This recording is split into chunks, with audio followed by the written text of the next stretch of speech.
Puji Tuhan, selamat pagi. Kita akan dengarkan renungan firman Tuhan pada pagi hari. Tapi sebelumnya kita akan berdoa terlebih dahulu. Kita tundukkan kepala, kita masuk dalam doa. Bapa Sorgawi, Bapa yang baik yang kami sapa di dalam nama Yesus Kristus Tuhan, kami mengucap syukur pada pagi hari ini Tuhan sudah bangunkan kami dengan kesehatan, kekuatan yang baru, di mana kami akan melakukan aktivitas kami. Tapi sebelumnya kami mau dengarkan apa yang menjadi isi hati Allah, supaya kami dapat terbangun, kembali diperlengkapi, kembali memahami untuk menjalani kehidupan yang Tuhan percayakan dalam kehidupan kami sebagai gereja Tuhan, sebagai tubuh Kristus.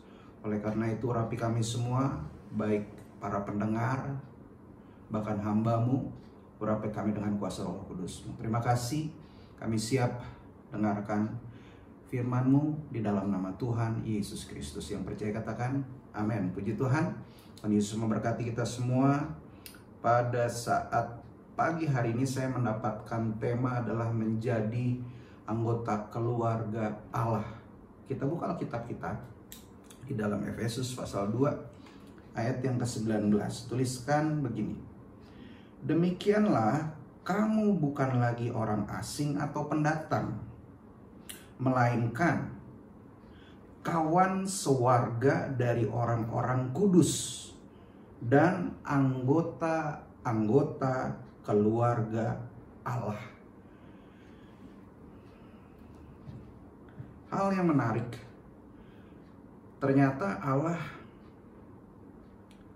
tidak suka keberadaan kesendirian. Maksudnya dalam kehidupan kita orang-orang baik, orang-orang percaya. Di perjanjian lama tuliskan Allah melihat sesuatu hal yang tidak baik jika sendiri. Waktu masa penciptaan manusia, ketika Tuhan ciptakan Adam, Allah juga melihat tidak baik apabila manusia itu seorang diri saja. Makanya diciptakannya juga Hawa untuk mendampingi. Manusia juga, kita sebagai manusia, kita adalah orang-orang yang sebenarnya tidak bisa sendiri. Kita masih memerlukan orang-orang lain yang ada di sekitar kita. Hal yang tidak baik jika kita sendirian. Kenapa saya angkat hal ini pada saat pagi hari ini? Untuk menunjukkan siapa diri kita sebenarnya. Setiap pribadi, orang-orang percaya.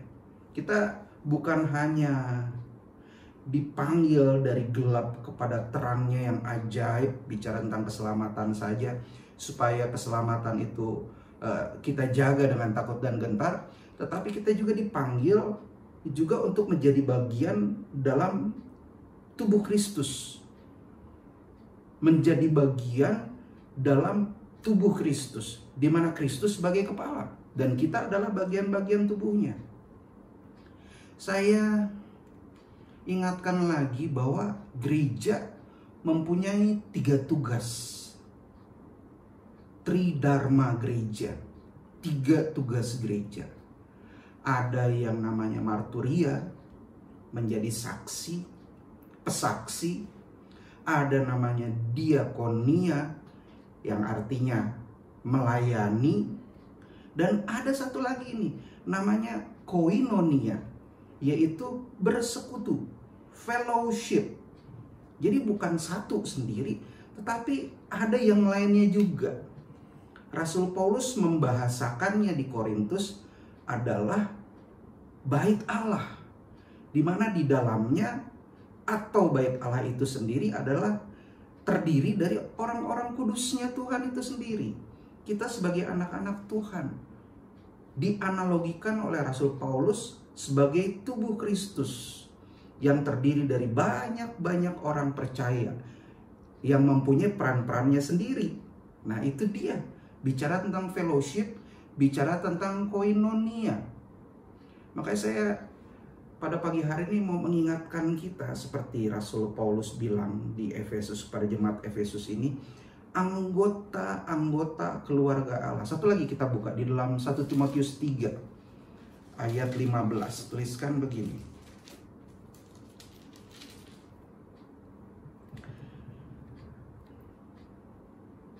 jadi Jika aku terlambat, maksudnya Rasul Paulus nih, surat kepada Timotius, jika aku terlambat, sudahlah engkau tahu bagaimana orang harus hidup sebagai keluarga Allah,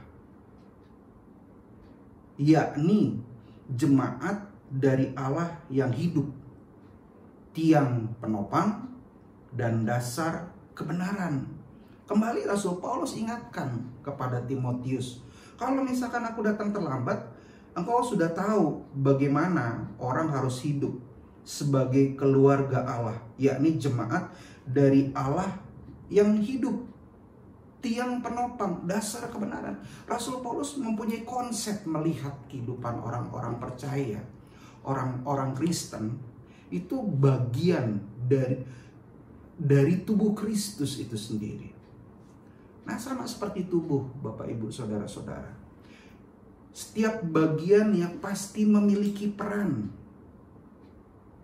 Kita sebagai bait Allah, di mana orang-orang ada di dalamnya, anak-anak Tuhan, orang-orang Kristen ada di dalamnya, sebagai tubuh Kristus, pasti terdiri dari organ-organ tubuh yang seharusnya mempunyai peran dan fungsi yang berbeda di dalam satu tubuh. Contohnya, kita punya jari, tangan yang punya fungsi untuk mengambil. Jari-jari ini aja beda. Kalau misalkan jempol untuk begini, bilang good, bagus. Atau jempol sama telunjuk untuk mengambil, misalkan contohnya. Semua punya fungsi. Nggak bisa pakai hidung kalau mau ngambil, agak repot. Dan kelingking, ya yang paling sederhananya kelingking kita bisa pakai buat korek hidung atau ngupil bahasanya, atau korek telinga. Semua punya peran. Yang kelihatan di depan punya peran. Kaki untuk jalan, mata untuk melihat, telinga. Bahkan ada organ-organ yang di dalam yang punya peran juga sangat vital. Makanya dilindungi, paru-paru, jantung, ginjal, liver atau hati. Semua punya peran dan fungsi, Bapak Ibu saudara-saudara. Dan mereka menjadi satu dan memerankan fungsi masing-masing. Itu di tubuh kita, Bapak Ibu saudara-saudara. Nah, sekarang kalau di gereja yang terdiri dari kumpulan orang-orang percaya itu, dan saya percaya Bapak Ibu, seperti Paulus bilang, punya peran sebagai keluarga Allah, punya fungsi di dalamnya, dan gak boleh terpisah. Makanya pentingnya fellowship ini, persekutuan ini, sebagai keluarga kerajaan Allah. Semua punya peran. Saya tidak tahu ada seseorang yang memiliki peran sebagai pendoa syafaat, ada yang berperan sebagai asher, ada yang berperan sebagai pemimpin puji-pujian. Semua punya peran di dalam gereja tersebut, masing-masing pribadi kita, entah di gereja maupun di luar gereja. Semua punya perannya masing-masing sebagai tubuh Kristus, di mana Kristus adalah kepala. Makanya peran dari organ-organ itu saling membutuhkan satu dengan yang lain, nggak bisa terpisah. Sebagai anggota harus terkait, terhubung, dan tidak bisa berpisah. Karena masing-masing punya peran. Contoh, kalau misalkan organ jantung kita dipisah dari badan kita, satu tubuh itu bisa terpengaruh.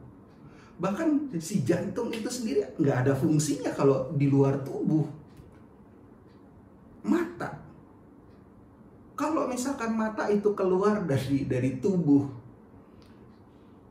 mata itu nggak punya fungsi, bahkan bisa mati di luar itu.